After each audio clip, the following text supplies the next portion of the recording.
Haven't done one of these in a while. Been busy. Just gonna do my true crime updates for this week. I'm starting like around 9/13, or September 13th to the 14th of September. We're gonna start off with a terrible incident which happened this week in York County, Pennsylvania, where officers were serving a warrant and they were shot dead by the suspect named Matthew Ruth.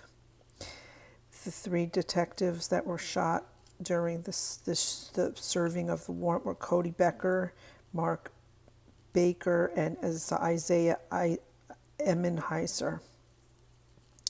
In Aurora, Colorado, rather, an officer shot and killed a teenager who was had reports of having a gun on him, and he was shot. I don't know if he truly did have the gun on him, but he was rushed to the hospital where he died. In Barstow, California, a 2-year-old boy was swept up in floodwaters. I believe he could have been in the car. I just don't really remember exactly what the circumstances were, but he unfortunately, the little boy's body was found I think a couple days later. Yesterday in Canoga Park, California, Mercedes ran a red light near the Lowe's and Chick-fil-A, where 3 cars wound up crashing into him, and the man died in the intersection when those 3 cars collided with him. Fortunately, the other cars did not receive. No one in those other cars received injury. Last night, there was a police chase in Laguna Hills, California, which ended at a In-N-Out Burger. This was a homicide suspect, and he was shot dead in the In-N-Out Burger parking lot in Laguna Hills. The next thing, last weekend, about a week ago, in East 7th Street, there was a shootout at a club called Flex Sports Bar and Ultra Lounge. A 30-year-old male was shot, and he died on his way to the hospital.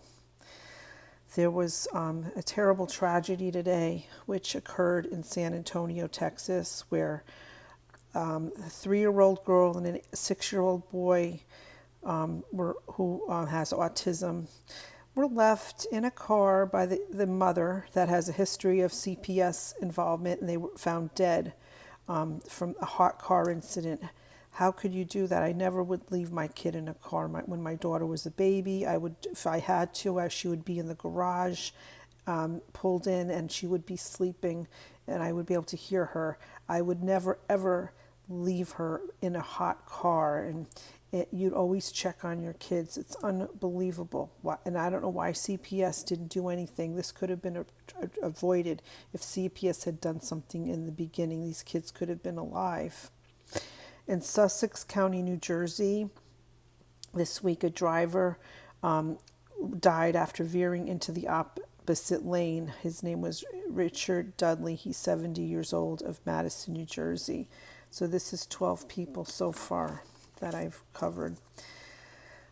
5 people died in Louisiana due to a flesh-eating bacteria called Vibrio vulnificaris.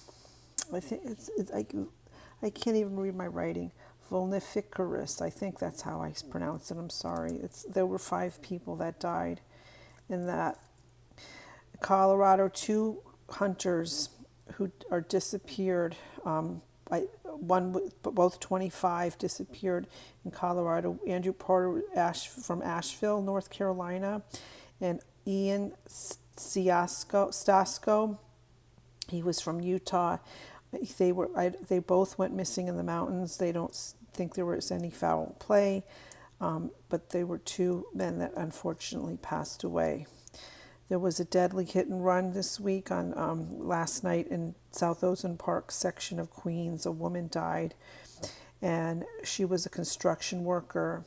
She was directing traffic, and her name was Isabel Alvarez, 44, of the Bronx, New York.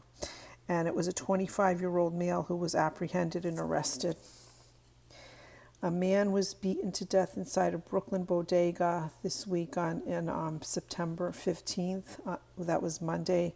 The man's name was Jeffrey Hill.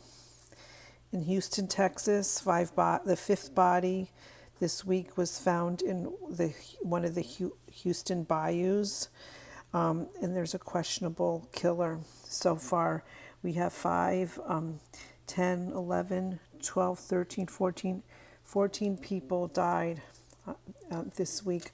And I just can't, I think I wrote this wrong. The Vibrio vulnif, it's like a flesh-eating bacteria. So if you're in Louisiana, you have to be careful. So you don't get this disease in, any kind of body of water. If you have open sores, you can acquire this flesh-eating bacteria disease. So everybody needs to be careful. Take care.